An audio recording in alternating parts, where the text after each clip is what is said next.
Praise the Lord. அன்பார்ந்த கர்த்தருடைய பிள்ளைகளை, இந்த செய்தியை பார்க்கிறவர்களை, நம்ம சேனலை சப்ஸ்கிரைப் பண்ணலைன்னா தயவுசெய்து சப்ஸ்கிரைப் பண்ணுங்கள், உதவி செய்யுங்க, லைக் பண்ணுங்கள், ஷேர் பண்ணுங்கள். கர்த்தர் நம்மோடு இருந்து பெரிய காரியம் செய்வாராக. தேவன் நம்மோடு இடைபடுவாராக. ஆமென். God bless you. தேங்க்யூ.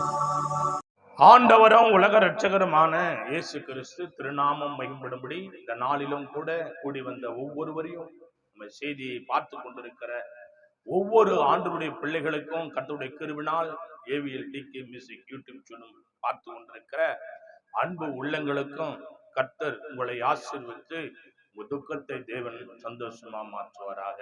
அல்லேலூயா. வருஷத்தை நன்மையினால் முடிசூட்டின தேவகுமாரன் ஆதியாகமத்தின் புத்தகம் 12ஆம் அதிகாரம் 2ஆம் வசனத்தை வாசிக்க கேட்கலாம். நான் உன்னை பெரிய ஜாதியாக்கி உன்னை ஆசீர்வதித்து உன் பேரை பெருமைப்படுத்துவேன், நீ ஆசீர்வாதமா இருப்பாய். கரங்களை தட்டி அல்லேலூயா. தேவனுடைய மகா பெரிய கிருபை. இது யார் சொல்ல முடியும்? யார் நம்மளை ஆசீர்வதிக்க முடியும்? யோசிச்சு பாருங்க. நம்ம மேல அன்பு உள்ளவங்க தான் ஆசீர்வதித்து தர முடியும். நம்ம மேல பிரியம் உள்ளவங்க தான் இதை சொல்ல முடியும். இன்னும் கொஞ்சம் கூட போனா, ஒரு குடும்பத்துல தகப்பன் தான் பிள்ளைகளை ஆசீர்வதிக்க முடியும். அப்போ ஆண்டவர் நமக்கு ஒரு தகப்பனா ஆசீர்வாதங்களை கொடுக்கிறார். இந்த செய்தியை கேட்கிற அன்பு கர்த்தருடைய பிள்ளைகளை, உன் தாயினும் மேலான அன்பு வைத்து, உன் தகப்பனும் மேலான அன்பு வைத்து உன் என் சூழ்நிலையை மாத்தன ஒரே ஒரு யாருன்னா அது ஏசப்பா தான். கரங்களை தட்டி எத்தனை பேர் சொல்ல முடியும்? எத்தனை பேர் சொல்ல முடியும்? உன் சூழ்நிலைகளை மாத்துற ஒரே தகப்பன் ஆண்டவர் ஆகிய இயேசு கிறிஸ்து தவிர யாருங்க? இந்த செய்தி கேட்டுக்கொண்டிருக்கிற கர்த்தருடைய பிள்ளைகளை, உன் வாழ்க்கையில கூட இந்த ஆசீர்வாதத்துக்கெல்லாம் சாட்சி சொல்லும் போது உன் கண்ணு கடங்குது, ஆச்சரியப்படுற. என் வாழ்க்கையில இப்படிப்பட்ட ஆசீர்வாதம், என் வாழ்க்கையில இப்படிப்பட்டதான ஒரு நல்ல காரியம் நடந்தது. காரணம் என்னன்னா, அவர் உனக்கு தகப்பனா நீ ஏற்றுக்கொண்டபடினால், அவரை உன்னை தகப்பனாக நீ ஏற்றுக்கொண்டபடினால், அவரை நீ நம்பினபடினால், அவரை விசுவாசித்தபடினால், அதனாலதான் இந்த ஆசீர்வாதம், இப்படிப்பட்டதான ஆசீர்வாதம் கர்த்தர் உனக்கு எனக்கு கொடுத்திருக்கிறார். நான் உன்னை ஆசீர்வதித்து பெருமைப்படுத்து. தகப்பனால ஆசீர்வதிக்க முடியல. இவ்வளவு எனக்கு ஒரு நண்பரை தெரியும். அவர் ஆட்டோ ஓட்டின்னு இருந்தாரு. கஷ்டமான நிலைமை, நல்ல மனுஷன், ஆண்டவரை ஏத்துக்கல. ஆனா தேவனுடைய வறுமையின் மேல வறுமை, பாடுகளின் மேல பாடு, பாவத்தின் மேல பாவத்தில் உழிந்து கிடந்த மனிதனை ஒரு நாள் ஆண்டவரை தன் சொந்த இரட்சகராக ஏற்றுக்கொண்டார், தகப்பனாக ஏற்றுக்கொண்டார். அவரை ஏற்றுக்கொண்ட நாள் இருந்து அவருக்காக வாழ ஆசைப்பட்டாரு. தன் குடும்பத்தை தேவனுக்காக அர்ப்பணம் செய்தாரு. இன்னைக்கு ஆட்டோ ஓட்டி இருந்த ஒரு அன்பு சகோதரன் கோட்டீஸ்வரனா இருக்கிறார். கரங்களை தட்டி எத்தனை பேர் சொல்ல முடியும்? 40-50 பேருக்கு வேலை கொடுக்கிற நல்ல மனிதனா இருக்கிறார் அந்த தேவ மனுஷன், தேவ கிருபை. அப்போ அவர் என்ன செய்து ஆண்டவர் ஊழியக்காரனாக கர்த்தரை மாத்துறார். அல்லேலூயா. இன்னைக்கும் தேவனுடைய மகா பெரிய கிருபைனாலே ஏன் அந்த தாசன் அவரை தகப்பனாக ஏற்றுக்கொண்டபடினால், சொந்த இரட்சகராக ஏற்றுக்கொண்டபடினால் அவர் சூழ்நிலையே மாற்றார். வாசிங்க ஆதியாகம புத்தகம் 27ஆம் அதிகாரத்தில் கர்த்தருடைய இந்த நாளிலே தேவன் நம்மோடு ஈடுபடுறார். ஆதியாகமம் 27ஆம் அதிகாரம் 34 ஒரு வாசி பாருங்க. ஏசா தன் தகப்பனுடைய வார்த்தைகளை கேட்ட உடனே மிகவும் மனங்கசந்து உரத்த சத்தமிட்டு அலறி தன் தகப்பனை நோக்கி, என் தகப்பனே என்னையும் ஆசீர்வதியோன்னு கண்கலங்கலாம். யாரு? மூத்த மகன் ஏசா. தகப்பனே என்னையும் ஆசீர்வதியா. ஏன் ஆசீர்வாதம் தகப்பன் கொடுக்க முடியல? அந்த மகனுடைய ஆசீர்வாதம் சூதகமாக திருடப்படுகிறது. ஏசா அந்த தகப்பன் இடத்துல ஏசா ஈசாக்கு தான் தகப்பன் இடத்துல கேட்கிறான், தகப்பனே என்னையும்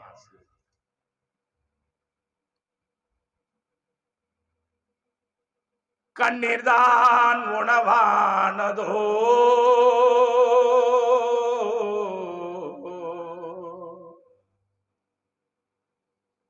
கவலைதான் வாழ்க்கையானதோ,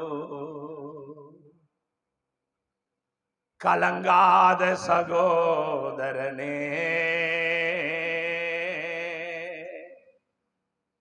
கலங்காதே சகோதரியே, அன்று உனக்காக அவர் மரித்தாரே. ஒரு தந்தைய போல அவர் தோளின் மேலே உன்னை தூக்கி சுமந்திடுவா. இயேசு தூக்கி சுமந்திடுவா. உன் துணையாக நின்றிடுவா. உன் துயரெல்லாம் துடைத்திடு. ஆமென். துணையாக நின்றிடுவா. துயரெல்லாம் துடைத்திடுவா. ஒரு தந்தைய போல அவர் தோளின் மேலே உன்னை தூக்கி சுமந்திடுவா. இயேசு தூக்கி சுமந்திடுவா. மனிதன் அன்பு மாறி போனதா, என் மகளே நீ சோர்ந்து போனாயோ. மனிதன் அன்பு மாறி போனதா, மகனே நீ சோர்ந்து போனாயோ. உன்னை மீட்க தன்னை தந்தவரே, உன்னை மீட்க தன்னை தந்தவரே.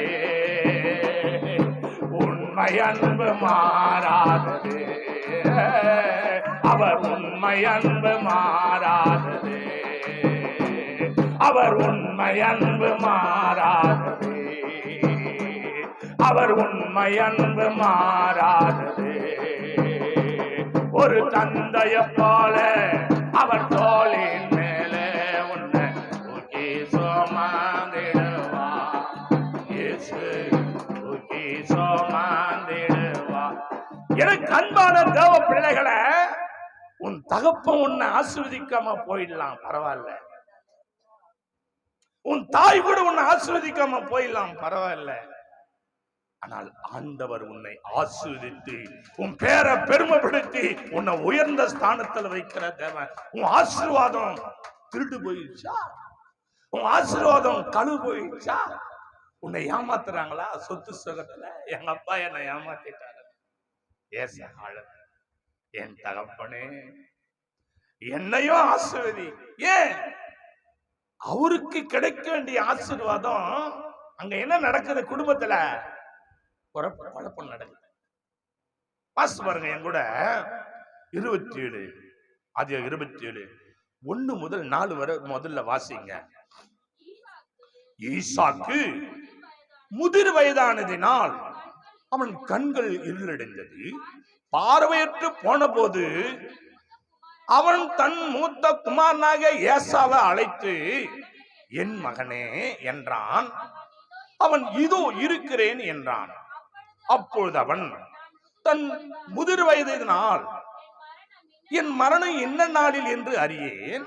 ஆகையால நீ உன் ஆயுதங்களை, உன் அம்பார துணியையும் உன் வில்லையும் எடுத்துக்கொண்டு வனத்துக்கு போய் எனக்காக வேட்டையாடி அதை எனக்கு பிரியமாய் இருக்கிறபடி ருசியுள்ள பதார்த்தங்களாக சமைத்து நான் புசிக்கவும், நான் மரணமடையும் முன்னே என் ஆத்மா உன்னை ஆசீர்வதிக்கவும் என்னிடத்தில் கொண்டு வான்னு சொல்லி அனுப்புறாரு.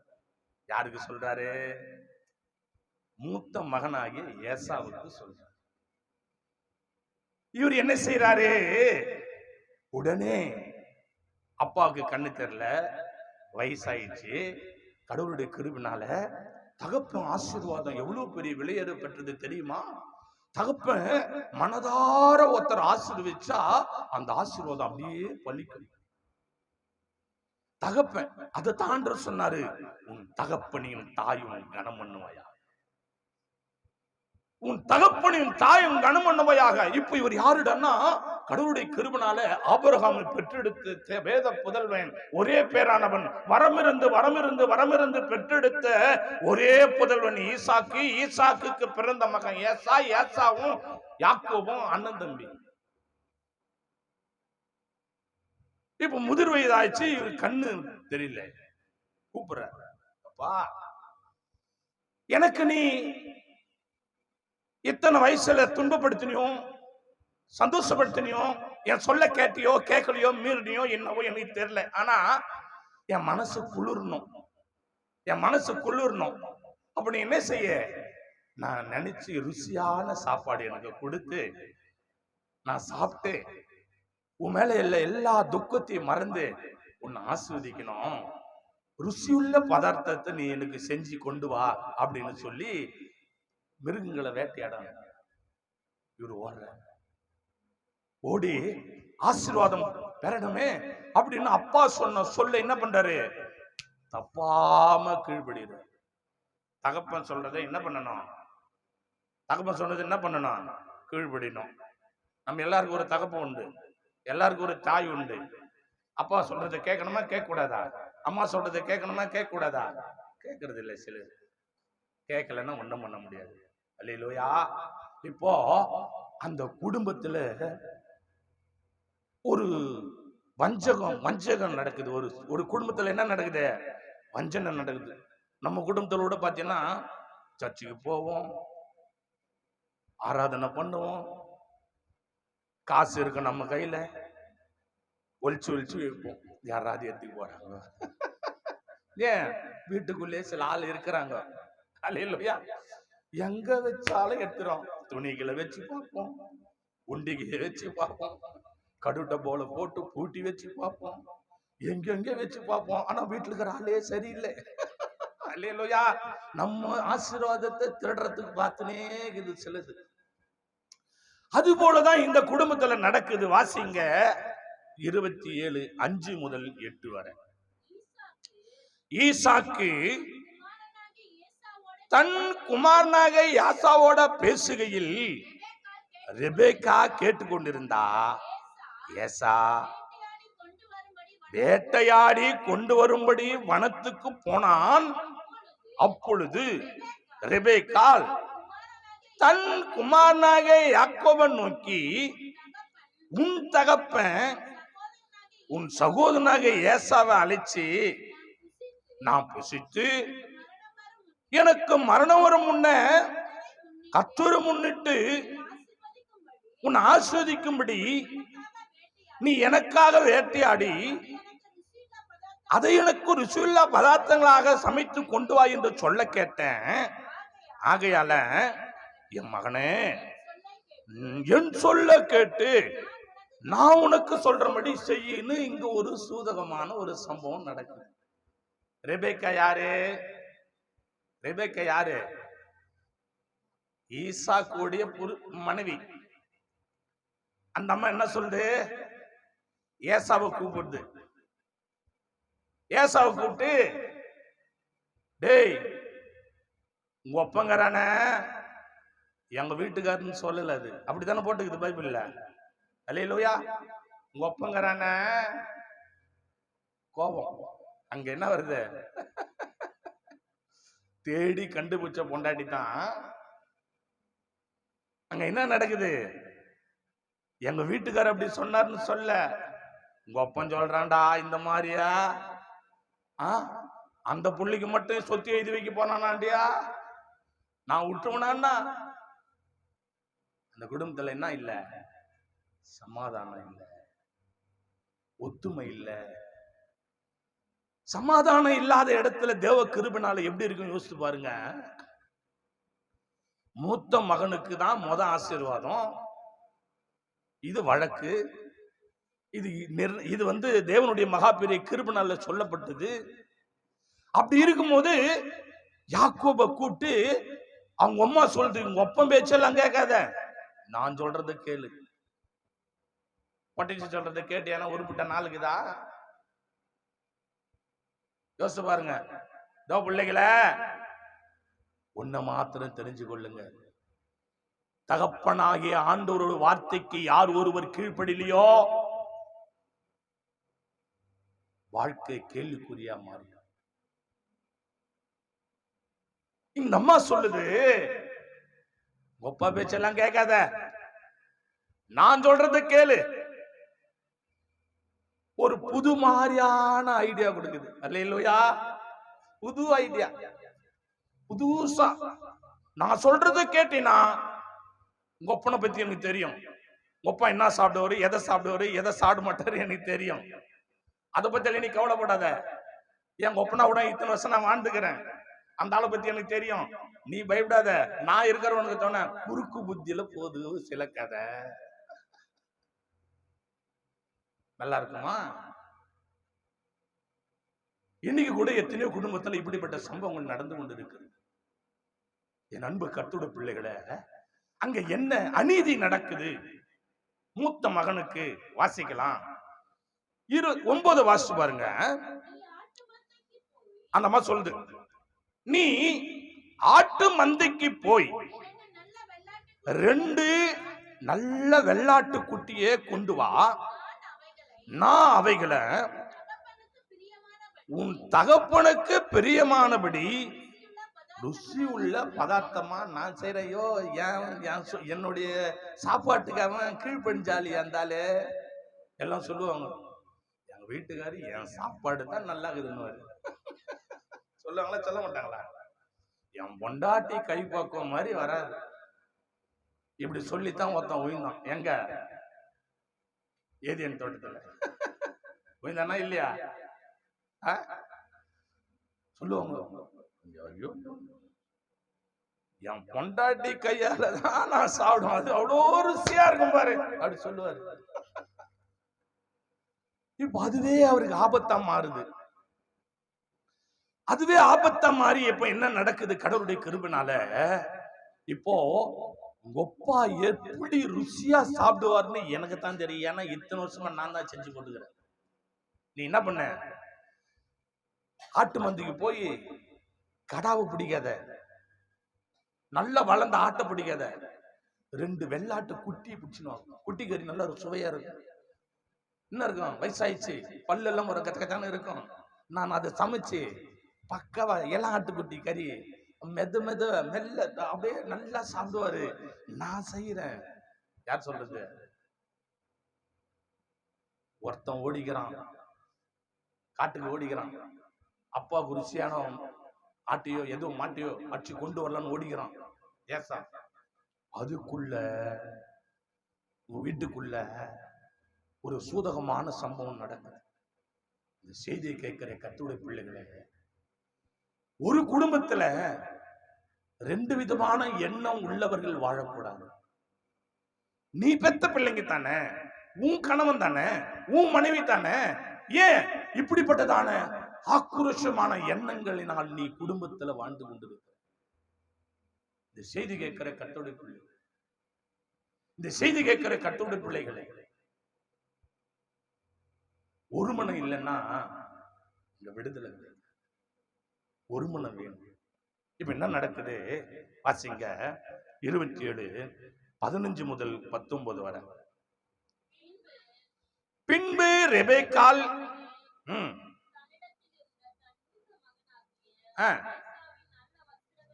நல்ல வஸ்திரங்களை எடுத்து தன் இளைய மகனாகிய யாக்கோபுக்கு உடுத்தி வெள்ளாட்டி குட்டிகளின் தோலை அவன் கைகளிலையும் ரோமமில்லாதவன் கழுத்திலையும் போட்டு தன் சமைத்த ருசியுள்ள பதார்த்தங்களையும் அப்பங்களையும் தன் குமாரனாக யாக்கோபின் கையில் கொடுத்தால் அவன் தன் தகப்பனிடத்தில் வந்து என் தகப்பனே என்றான். அதற்கு அவன், இதோ இருக்கிறேன், நீ யார் என்று, நீ யார் என் மகனே என்றான். அல்லேலூயா. கண்ணு தெரியல. ஏசா எப்படி இருப்பாரு? சும்மா உடம்பெல்லாம் முடியா இருக்கும் அவருக்கு. ஏசாவை எப்படி இருப்பாரு? கை காலு நெஞ்சு எல்லாம் முடி ரோமம் அதிகமா இருக்கும். பார்க்கவே ரொம்ப அழகா இருப்பாரு. இப்போ யாக்கோபு சொல்றான், அம்மா அம்மா நீ சொல்ற கருத்து எனக்கு ஓகே தான். கரும்பு துண்ண யாருக்குன்னா கூலியா வேணும்? ஆசீர்வாதம் எப்படி எல்லாம் வருது பாரு. எப்படி வந்தாலும் எனக்கு பிரச்சனை இல்லை, ஆனா நான் ஆசீர்வாதமா இருக்கணும். இல்லையா? எப்படி வந்தாலும் எனக்கு பிரச்சனை இல்லை, நான் ஆசீர்வாதமா இருக்கணும். நல்லா ட்ரெஸ் பண்ணணும். எப்படி வந்தா பரவாயில்ல, எந்த குடும்பம் என்னான்னு எனக்கு தேவையில்லை. அதெல்லாம் வீட்டுக்கு ஆசீர்வாதம் வந்ததா, வீட்டுக்கு ஆசீர்வாதம் வந்ததா, அது போதும். கர்த்தருடைய கிருபை, தேவனுடைய பரிசுத்த நாமத்துக்கு மகிமையும் கனமும் துதியும் உண்டாவதாக.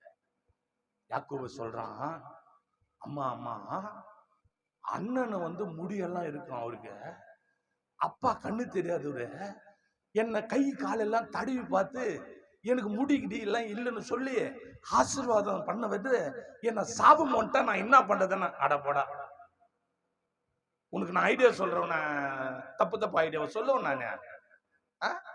இத்தனை வருஷம் நான் வாழ்ந்துக்கிறேன், எனக்கு தெரியாதா? போடா வாடா. திருட்டு குடும்பம் எப்படி இது போய் கடவுளுடைய கிருபை, பெத்த பிள்ளையோட ஆசீர்வாதத்தை எப்படி எல்லாம் பங்கு போட பாதுகாப்பு. பிள்ளைகளை ஆண்டுடைய பரிசுத்த நாமத்துக்கு மகிமையும் கனமும் துதி உண்டாவதாக. இப்ப என்ன பண்ணுது, ஏசாவுடைய சட்டையை போட்டு விடுது. ஆட்டுக்குட்டி தோலுக்குது இல்ல, அந்த தோலை கையில எல்லாம் சுத்திது, கைத்துல எல்லாம் சுத்திது. தொட்டு பார்த்தா முடியெல்லாம் இருக்குது இல்ல, ஏசா தான் வந்துக்கிறாரு. இதெல்லாம் ஒரு பொழப்பு இல்ல. இன்னைக்கு பாத்தீங்கன்னா ஆண்டு ஒரு பேரை சொல்லிக்கின்னு சபைக்கு போய்க்கின்னு எத்தனையோ குடும்பத்தை விளக்க அணைச்சி, எத்தனையோ குடும்பத்துடைய வாழ்க்கையில ஆசீர்வாதங்களுக்காக அந்த குடும்ப ரத்தத்தை உறிஞ்சி குடிக்கிற எத்தனையோ பேர் இருக்கிறாங்க. பொய், பித்தலாட்டம், ஏமாற்றுத்தனம். தேவ பிள்ளைகளே, இன்னைக்கு கர்த்தர் உன்னை என்னை நடத்தி வந்தாரு. இப்படி பொய் சொல்லியா கர்த்தர் நம்மளை ஆசீர்வச்சிருக்கிறாரு? யோசிப்பாரு. அவர் நீதி உள்ள தேவன், அவர் நியாயாதிபதி, அவர் உன்னதமான தேவன். அவர் ஒருவேளை உன் உள்ளத்துல இப்படிப்பட்டதான கெட்ட எண்ணம் இருக்குமானா, இந்த புது வருஷத்துல இந்த அமாவாசை நாள்ல தேவன் உன்னோடு பேசுவார். இந்த செய்தியை பார்த்து கொண்டிருக்கிற அன்பு மகளே, அன்பு மகனே, ஒருவேளை ஒரு மகனுக்கு ஒரு மாதிரியும், இன்னொரு மகனுக்கு இன்னொரு மாதிரியும், ஒரு மகளுக்கு ஒரு மாதிரியும், இன்னொரு மகளுக்கு ஒரு மாதிரியும் ஆசீர்வாதத்தை நீ பாத்தீங்கன்னா, துன்பத்தை நீ பங்கிட்டு கொடுத்தினா, கர்த்தர் உங்கள்கிட்ட அதுக்கு உண்டான கேள்வி. ஒரு மகளுக்கு ஒரு மாதிரி, இன்னொரு மகளுக்கு இன்னொரு மாதிரி, ஒரு மகனுக்கு ஒரு மாதிரி, இன்னொரு மகனுக்கு ஒன் மாதிரி. நீ தானே பெத்த.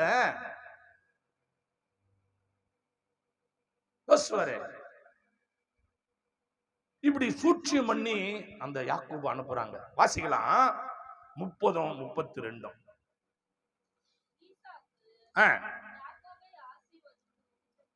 ஈசாக்கு யாக்கோபை ஆசீர்வதித்து முடித்த போது, யாக்கோபு தன் தகப்பனாகிய ஈசாக்கின் சமூகத்தை விட்டு புறப்பட்ட உடனே சகோதரனாகிய ஏசா வேட்டையாடி வந்து சேர்ந்தான். அவனும் ருசியுள்ள பதார்த்தங்களை சமைத்து தன் தகப்பன் அண்டைக்கு கொண்டு வந்து தகப்பனை நோக்கி, உம்முடைய ஆத்மா என்னை ஆஸ்வதிக்கும்படி என் தகப்பனால் எழுந்திருந்து உம்முடைய குமாராகிய நான் வேட்டையாடி கொண்டு வந்ததை புசிப்பாராக. இவர் தான் வெளியே போயிருந்தாரு. வெளியே போய் வீட்டுக்கு வர்றதுக்குள்ள ஏதோ நடந்துட்டு இருக்குது உள்ள. அவர் வெளியே போயிட்டாரு, கள்ளங்கட்டு இல்லாத வெளியே போயிட்டான் மனுஷன். அப்பா சொல்ல கேட்டு வீட்டுக்குள்ள இவ்வளவு அநியாயம் நடந்திருக்குது, ஒன்னும் தெரியல. அப்பா சாப்பிட்டு வாயெல்லாம் கழுவின்னு அப்படியே தூங்கினுக்கிறாரு. சாப்பிட்ட தட்டு கூட பார்த்தாக்கா எதுவும் இல்லை, எல்லாம் சுத்த பத்தமா பெருக்கி கிருக்கி தொடச்சி கிச்சு எல்லாம் ஆளாக ஒன்னும் தெரியாத மாதிரி அப்படியே காமக்கமா இருக்குது வீட்டுல. சொல்ல அப்படிதான் ஒண்ணுமே நடக்காத மாதிரி கம்முன்னு. ஒரு சிலர் நல்ல ஃபுல்லா சாப்பிட்டு திருப்தியா இருப்பாங்க, ஆனா சாப்பிடாத மாதிரியே இருப்பாங்க. எல்லாரும் சாப்பிடும் போது ஃப்ரெண்டுங்களா போய் சாப்பிடுப்பான்னா ஃபுல் சாப்பாடு சாப்பிட்டு இருப்பாரு. இல்ல இல்ல எனக்கு என்ன தெரியல, வயிறு ஒரு மாதிரியா இருக்குது. ஆல்ரெடி மகன் சாப்பிட்டான், ஃபுல் கட்டு, ஃபுல்லா கட்டி ஃபுல்லாகிறாரு அவரு. அப்புறம் கேட்டோம்னா, இல்ல சாப்பிடணும்னு ஆசைதான், இன்னும் தெரியல, வயிறு ஒரு மாதிரியா இருக்குது, எனக்கு சாப்பாடு எல்லாம் வேணாம். சாப்பாடு வானான்னு சொல்றாரு. இவர் ஆல்ரெடி ஏற்கனவே ஃபுல் கட்டு கட்டிட்டு வாயை கையெல்லாம் தொடச்சிட்டு ஒண்ணு சாப்பிடாத மாதிரியே மூஞ்சி வச்சுன்னு உட்காந்து. சிலர் பாருங்க குடும்பத்துல சண்டை போடும், சண்டை வந்து அப்படியே டாம் டூம்னு அடிச்சு கிச்சு எல்லாம் விசிறி போட்டு பாத்திரம் பண்ட உடையும், சாப்பாடு வேணாம் ஒண்ணு வேணாம்னு சொல்லிட்டு போயிடும். நல்ல ஜாமத்துல 2 மணிக்கு பார்த்தா குண்டா சவுண்டு கேட்கும், குண்டா சவுண்டு கேட்கும். மொல்ல எடுப்பான், மேலகிற மூடிய மொல்ல எடுப்பான். ஏன்னா கேட்டு ஏந்திருக்கு போறாங்க, ஏன்னா சண்டை இல்ல, சாப்பிடாம 10 இருப்பாரு. இவரு சாப்பிடாம இருக்கிற மாதிரியே ஆட் பண்ணுவார் இவரு. அவர் என்ன பண்ண, மொல்ல தட்டு எடுத்து மொல்ல ஊத்தி நல்லா பேசி ஒரு வா சாப்பிடுவார் பாரு, எக்கில் வந்துடும். பாரு என்னடா அது, அடே குண்டான உருட்டுற. ஆனா சாப்பிடாத மாதிரியே பட்னியா கிடக்கிற மாதிரியே காலையில ஏந்து பாச்சுன்னா, எனக்கு சாப்பாடு வேணாம், அவர் சாப்பிடாத மாதிரியே நடிப்பான். உன் நடிப்புக்கு ஒரு அளவு இல்லை. அது போல இந்த குடும்பத்தில் நடந்தது ஒண்ணுமே தெரியல. இவன் அப்புறானே வரான், ஏசா வந்து தகப்பனே ருசி உள்ள பதார்த்தங்களை கொண்டு வந்திருக்கிற, எங்க சாப்பிடுறது அப்ப புல்லாகுது. வாசிங்க 34 32 வாசிங்க. அப்பொழுது அவன் தகப்பனாக ஈசாக்கு, நீ யார் என்றான். அதற்கு அவன், நான் உமது மூத்த மகனை ஏசா.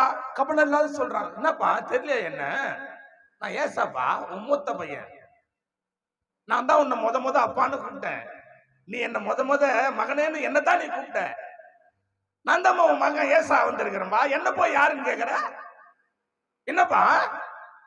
உள்ளம் கொஞ்சம் கசங்குது, மூத்த மகனாகி ஏசாவுக்கு கொஞ்சம் கசங்குது. ஏன்னா மூத்த மகனுக்கு தான் ஏராளமான துரோகம் நடக்கும். எனக்கு நடந்தது போல, மூத்த மகனா நீ, உனக்கு துரோகம் நடக்குதா, பயப்படாத, பரவாயில்ல.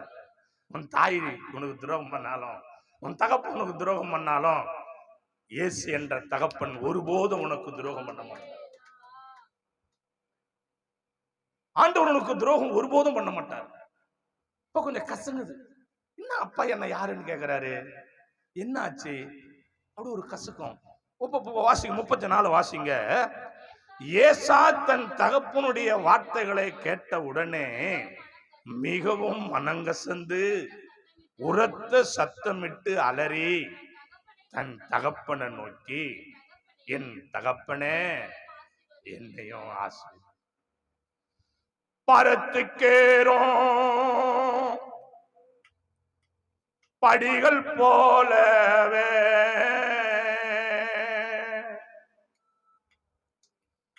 என் பாதை தோங்க பண்ணுமையா எந்தன் தேவனே. ஐயா என் தகப்பனே, நான் கடந்து வந்த பாதையில எத்தனையோ துரோகங்கள் நடக்குது ஐயா, நான் கடந்து வந்த பாதையில எனக்கு விரோதமா எத்தனையோ இடர்களும் இன்னல்களும் நடக்குது ஐயா, நான் யார நம்புறாங்க, எனக்கு துரோகம் நடக்குது ஐயா, நான் எங்க போவேன், என் தகப்பன் தான் என்ன ஆசீர்வதிக்கணும், ஆசீர்வாதமும் எனக்கு இல்லையே. அழகமா இந்த செய்தியை கேட்கிற என் அன்பு கர்த்தருடைய பிள்ளை, இந்த செய்தியை கேட்டுக்கொண்டிருக்கிற எனக்கு அன்பான தேவ பிள்ளை, தூர தேசத்தில் இருக்கிறியா, ஏதோ ஒரு மூலையில கூனி குறுகிறியா, எனக்கு துரோகம் நடக்குதுன்னு சொல்லி கண் கலங்கி இருக்கிறியா?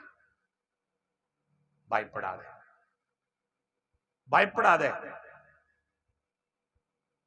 நீ நம்புகிற ஆண்டவராக எம்பெருமான் இயேசு உன்னை வெட்கப்படுத்தின ஒரு மக்கள் மத்தியில உன்னை உயர்ந்த செல்வனாக மாற்றி நல்ல சொத்து சுகத்தோட ஆசீர்வாதங்களை கர்த்தர் கொடுத்து உன் தகப்பன் கொடுக்காத ஆசீர்வாதங்களை ஆண்டவராக இயேசு கிறிஸ்து உனக்கு கொடுத்து உன்னை அமுக்கி குலுக்கி சரிந்து விழும்படி உன் தேவனாகிய கர்த்தர் உன் அநேகர் மத்தியில தேவன் உன்னை ஆசீர்வதித்து உன்னை பெருக செய்வராக. என்னை தொட்ட தேவன் உன்னை தொடுவராக. அன்பான தேவ பிள்ளைகளே, அழற ஆவிக்குரிய குடும்பம் தான், ஊழியக்கார குடும்பம் தான். ஆவிக்குரிய குடும்பம் தான், ஊழியக்கார குடும்பம் தான். ஆபிரகாமுடைய மகன் தான். ஈசா கூட பிள்ளைங்களுக்கு நடக்கிற சம்பவத்தை பாரு. இன்னைக்கு சத்தியத்தை கேட்கிற கர்த்தருடைய பிள்ளைகளை, சத்தியத்தை கேட்கிற ஊழியம் செய்யற ஊழியக்கார குடும்பம், பெரிய குடும்பம், பெரிய சர்ச்சு, ஆயிரக்கணக்கான மக்கள் ஆராதனை செய்யறான்ற உன் பிள்ளைக்கு ஏன் துரோகம் பண்ற நீ?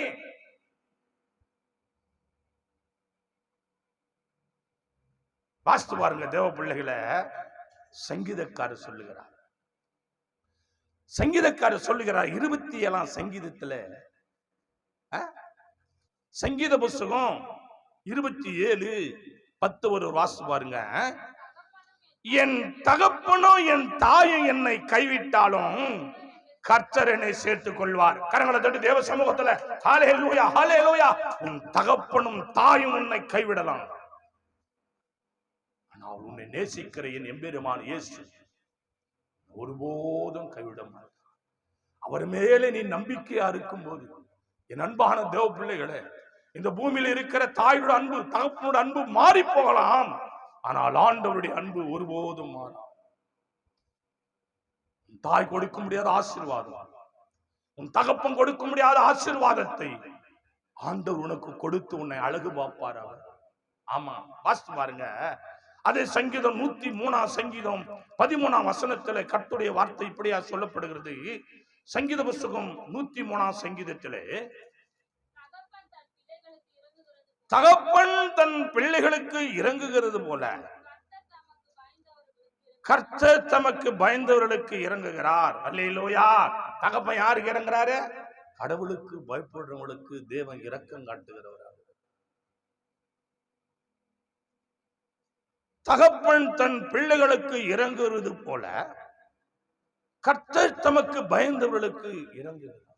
அப்போ நம்முடைய ஆண்டவர் தகப்பனாயிருந்து அவர் இரக்கம் செய்கிற தேவனா இருக்கிறார். ஒருவேளை உனக்கு அநேகர் இரக்கம் செய்யாம அநேகர் இடத்துல நீ துன்பத்தையும் துயரத்தையும் கஷ்டத்தையும் அனுபவிக்கிற உனக்கு, அன்பான தேவ பிள்ளையே, எங்கோ இருந்த செய்தி கேட்டுக்கொண்டு இருக்கிற பிள்ளையே, கர்த்தர் உனக்கு வானத்து பனி போல ஆசீர்வாதங்களை உனக்கு இரக்க செய்வாராக. தேவன் உனக்கு அநேக ஆசீர்வாதங்களை கர்த்தர் கொடுத்து உன் துக்கத்தை சந்தோஷமா மாற்றுவாராக. கரங்களை தட்டி தேவ சமூகத்துல ஹல்லேலூயா, ஆமென், ஆமென். அப்போ கடவுளுக்கு நம்ம பயப்படும் போது அவர் ஆசீர்வாதம் கொடுக்கிறாரு. வாசிங்க, நீதிமொழிகளின் புஸ்தகம் 4ஆம் அதிகாரத்துல கர்த்தருடைய வார்த்தை இப்படியா சொல்லப்படுகிறது. நீதிமொழிகள் 4:1 எடுத்து வாசி பாருங்க. பிள்ளைகளே, நீங்கள் தகப்பன் போதகத்தை கேட்டு புத்தியை அடையும்படி கவனிங்க. அப்ப என்ன பண்ணணும்? தகப்பனுடைய சொல்ல கேட்கணும். யார் தகப்பன்? நமக்கு முத தகப்பன் ஆண்டவர் தான். அவர் கட்டளையிட்டு தான் ஒரு தாய் வயித்துல ஆனா பெண்ணா உருவாவற.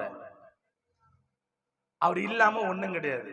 வேதம் சொல்லுது, ஸ்திரியானவள் தன் கர்ப்பத்தின் பிள்ளைக்கு இறங்காமல் தன் பாலகனை மறப்பாளோ, அவர்கள் மறந்தாலும் நான் உன்னை மறப்பது. அப்பா அன்பு தேவ பிள்ளைகளை, உனக்கு ஆண்டவர் தகப்பன், சபையில ஊழியக்காரன் ஒரு தகப்பன். ஆண்டு சொல்றத நான் உங்களுக்கு சொல்லும் போது அதை நீ சிரசாய்த்து கேட்க, ஆவிக்குரிய வாழ்க்கையில நீ சிரசாய்த்து கேட்கும் போது உன் கஷ்டங்கள் எல்லாம் மாறிடும். நீ அநேக ஜாதிகளுக்கு உன்னை கர்த்தர் ஆசீர்வாதமா வைப்பாரு. நீ வீடு வாசலோடு சுகபோகமா சந்தோஷமா சமாதமா சொந்த வீடு வாசலை கர்த்தர் உனக்கு தருவார். பொன் பொருளை கர்த்தர் தருவார். உன் வியாதிகளை கர்த்தர் மாற்றுவார். உன் துக்கத்தை தேவன் மாற்றுவார். துக்க முகத்தை சந்தோஷ முகமாக கர்த்தர் மாற்றுவார்.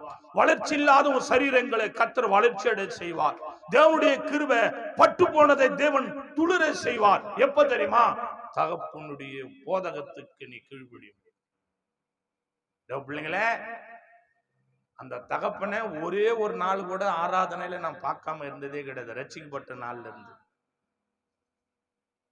அதை நீயும் ஃபாலோ பண்ணிடுவார். கர்த்தருனை ஆசீர்வதிக்க வல்லவரா இருக்கிறார். வாசிங்க நீதிமொழிகள் 15:5 வாசித்து பாருங்க.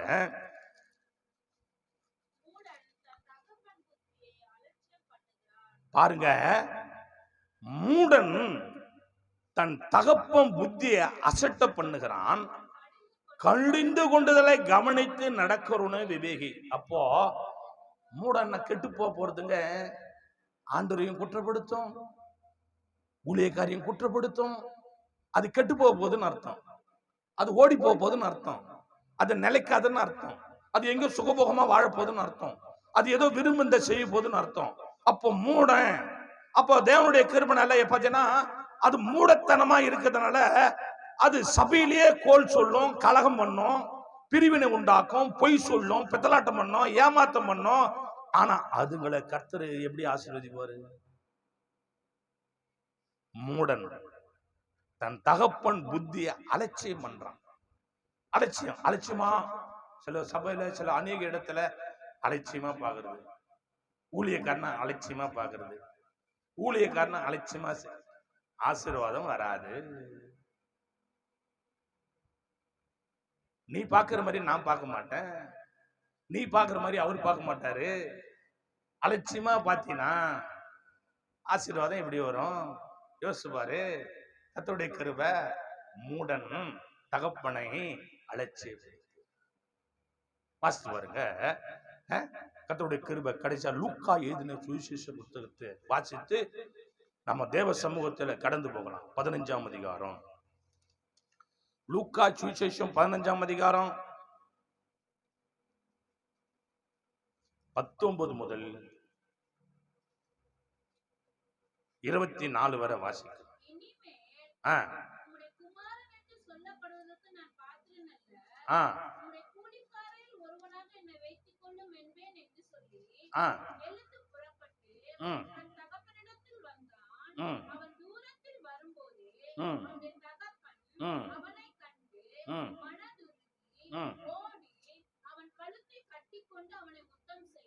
முத்தம் செய்தான்.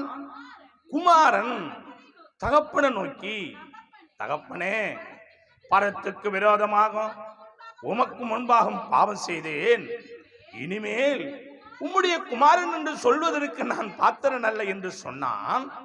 அப்பொழுது தகப்பன் தன் ஊழியக்காரரை நோக்கி, நீங்க உயர்ந்த வஸ்திரத்தை கொண்டு வந்து இவனுக்கு உடுத்தி இவன் கைக்கு மோந்திரத்தையும் கால்களுக்கு பாதரட்சத்தையும் போடுங்கள், கொழுத்த கன்றை கொண்டு வந்து அடியுங்கள், நாம் புசித்து சந்தோஷமா இருப்போம். கரங்களை தட்டி ஹல்லேலூயா, ஹல்லேலூயா, ஹல்லேலூயா. இங்கே தகப்பன் தான்யா, தகப்பன் தான். இங்க தகப்பன் சொல்றான், நம்ம எல்லாம் சந்தோஷமா இருப்போம், நம்ம எல்லாம் சந்தோஷமா இருப்போம். பிள்ளை மனம் திரும்புறான், கண்களை மூடி, தேவனுடைய கிருபை.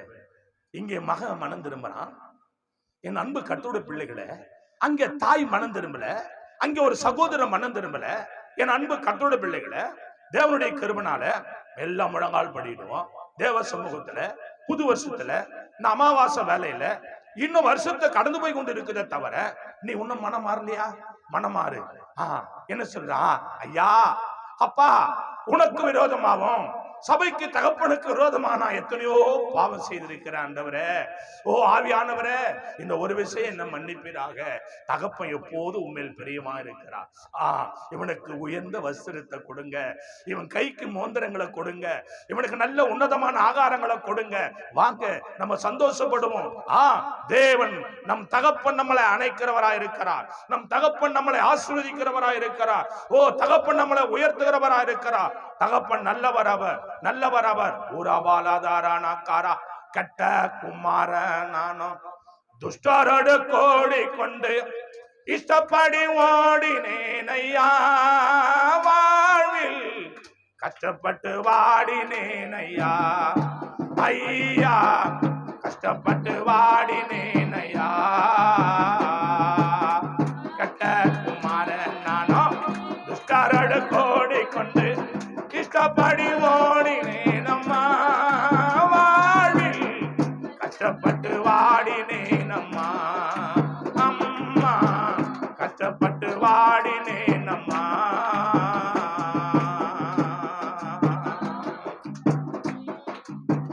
தந்தையை இழந்தே தாயோ இழந்தே, சொந்தம் பந்தோ இழந்தே, தந்தையை இழந்தே தாயோ இழந்தே, சொந்தம் பந்தோ இழந்தே, நாட்டையை இழந்தே வீட்டையை இழந்தே, ரோட்டிலே நிற்கிறேன் அம்மா, நானும் தெருவினில நிற்கிறேன் அம்மா. தந்தையை இழந்தே தாயோ இழந்தே, சொந்தம் பந்தோ இழந்தே, நாட்டையை இழந்தே வீட்டையை இழந்தே, ரோட்டிலே நிற்கிறேன் அம்மா, நாங்க ரோட்டிலே நிற்கிறேன் அம்மா. கெட்ட குமாரன் நானும் துஷ்டரோடு கோடி கொண்டு இஷ்டப்படி ஓடினேன், கஷ்டப்பட்டு ஓடினேன் அம்மா, அம்மா கஷ்டப்பட்டு வாடினேன் அம்மா. கிருபை நிறைந்த நல்ல தெய்வமே, உன் பாதத்தை விட்டு ஓடினை அநேகர் உண்டு ராஜா. உன் கண்கள்ல கிருபை கிடைக்குமா? மீண்டும் ஒரு விஷயம் பாதத்துக்கு ஓடி வரும்படி தேவன் உதவி செய்யும்படியா ஜெபிக்கிறேன். ஆம், ஒரு தகப்பன் பிள்ளைக்கு ஆசீர்வாதம் கொடுக்க கர்த்தாவே சூட்சகம் நடந்தது. ஆனால் ஆண்டவரே நீயோ அப்படி அல்ல. பாவிகளை மன்னிக்கிற தேவன், என் தேவனை மன்னிப்பு கொடுக்கிற தேவன். வாம், நம்ம எல்லோரும் சந்தோஷப்படும் என்று சொல்லி அழைத்து அந்த கெட்ட குமாரனுக்கு ஒரு நல்ல தகப்பனா இருந்தது போல எங்களுக்கும் செய்தி கெட்ட ஒவ்வொருவருக்கும் இருக்கும்படியும் பாதபடி கொடுத்து ஜெபிக்கிறேன். கேட்ட ஒவ்வொருவரையும் ஆசீர்வதியும். துதி கன மகிமை எல்லாம் உமக்கே செலுத்துறோம். இயேசு கிறிஸ்து நாமத்தில் ஜெபிக்கிறோம் ஜீவனுள்ள நல்ல பிதாவே. ஆமேன், ஆமேன், ஆமேன். யார் சென்று சொல்லுவோம், என் ஆத்துமாவே கர்த்தரை முழு உள்ளமே பரிசுத்த நாமத்தை ஸ்தோத்திரி. என் ஆத்துமாவே கர்த்தரை ஸ்தோத்திரி. அவர் செய்த சகல உபகாரங்களும் மறவாதே. ஆமேன், ஆமேன், ஆமேன். ஆசீர்வாதம் கர்த்தராகிய இயேசு கிறிஸ்துவின் கிருபையும் பிதாவாகிய அன்பும் பரிசுத்த ஆவியானவருடைய அன்பினைக்கு என்றென்றும் சதா காலங்களில் சௌலபஸ்துவா கர்த்தர்படி ஆடும் கர்த்தர் சித்தமானார் கர்த்தர் வருகை மட்டும் நிலைத்திருப்பதாக. ஆமேன், ஆமேன், ஆமேன். அல்லேலூயா, அல்லேலூயா, அல்லேலூயா. எல்லாருக்கும் சோத்திரம். கர்த்தர் நடத்துவாரா, தகப்பனுக்கு கீழ்ப்படிந்திருப்போம். கர்த்தர் நம்மளை ஆசீர்வதிப்பாரா. ஆமாம்.